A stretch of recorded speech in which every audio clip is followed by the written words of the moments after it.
Hey guys, it's Josh from Yoba Designs, and today we're going to talk about a edit that we did for race graphic this week. This is one of the that I did for Patriot Media. The guys who gave me a shot, they had me do a bunch of graphics and stuff for them, and I appreciate Grant, Alec for everything they do, and everybody that that we work with. Anyways, let's get into the graphic, and this is the Bowling graphic. It's pretty simple and straightforward. It's one of the graphics that we'll do a race day, a race week, a results graphic.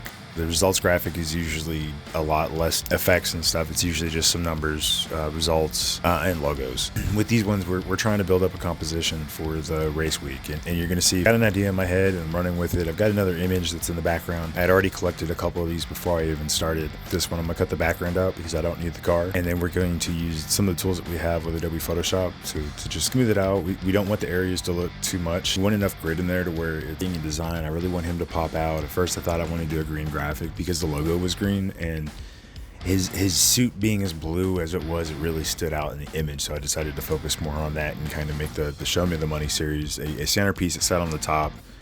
And here's the centerpiece. Here's the race name, race week. It's time to race.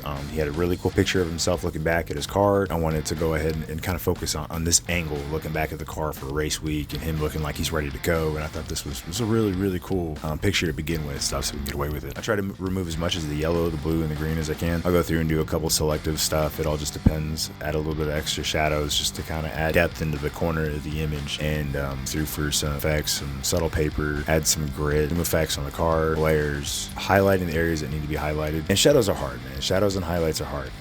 The only suggestion I have for you guys is practice, play with it, right? Like, you got to keep messing with it and find something that you like. Find a way that fits your style that you like going through and doing. Like, there's yellow, there's natural yellow from the lighting of the sun and everything. We're trying to get rid of as much of that as we can so we can get a pretty good black and white. Make the yellow that's on there, the metallic surfaces, kind of stand out a little bit more, and play with the details. My biggest thing for anyone who wants to get into this is you got to practice. You got to keep trying. You got to try different things. It's not going to be perfect the first time.